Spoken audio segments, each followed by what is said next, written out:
I've been doing a lot of research in Southern California on the New Age movement, and I see the same parallels in there as with the UFO community.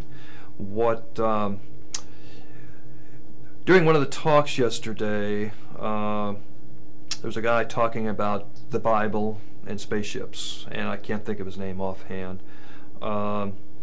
He asked people to raise their hand in regards to, how many people believe in a God, or the God of Moses.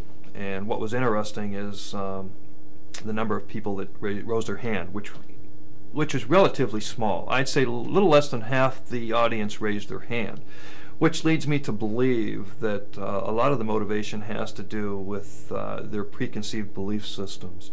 They're looking for something spiritual, something beyond. I mean, they may not believe in a God.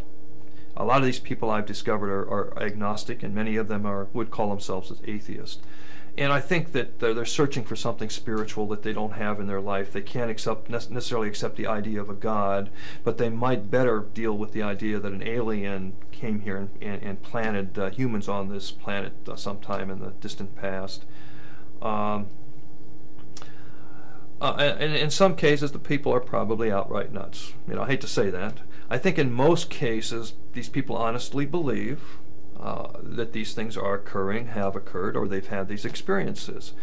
I don't doubt that, but I don't think that they're interpreting what they're experiencing correctly in all cases. I have a good background on how the mind operates and how we make errors in our reasoning, how we misinterpret information, which most of these people don't have. MUFON does not have much in the way of educational programs for its members. You bring in instructors, you teach classes or put on workshops on psychology, on gathering evidence, on biology, chemistry, whatever it may be, atmospheric phenomena, photography. This is something that PsyCop does all year round. And it makes a difference because it's easy to be a believer because being a believer doesn't require or does not necessarily require any evidence. Being a skeptic is difficult because we become a jack of all trades. We got to go out and learn a little bit about physics, learn a little bit about biology, evolution, paleontology, photography, forensic, gathering information. So it makes it really difficult to be a skeptic because trying to get this material and learn it in a relatively reasonable amount of time is difficult.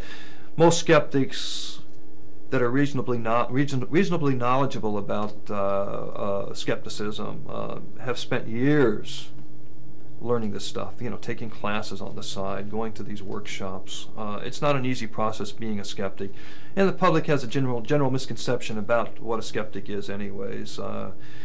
Most people see it as a derogatory word, but skeptics aren't like that. Skeptics are very open-minded, but they're not so open-minded that either your brain falls out or the wind just keeps going through, it never stops, or everything just enters up there and never leaves. So I think that probably explains a lot of what's going on down there. But I'm not sure that the UFO movement overall recognizes the problems that exist within their own movement, and they're their own worst enemy. And unless they make some major changes in the way they manage their program, they may fade away. There's a lot of little small splinter groups up there. They start out as big groups and ultimately disappear to where there's just a handful. The Billy Meyer incident that happened in 1981 over in Europe is a good example.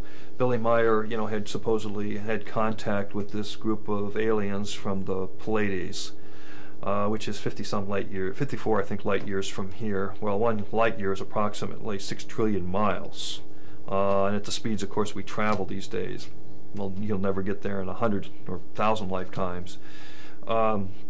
But initially they had a big following, but now it's just dwindled down to, in Los Angeles they have a group that's got maybe 4 or 5 people. That's all that's left. Most people in Europe could care less about them, and they know it's a hoax. And it's been shown to be a hoax. And I think this may ultimately be the demise of MUFON and the other UFO groups unless they change the way they do science.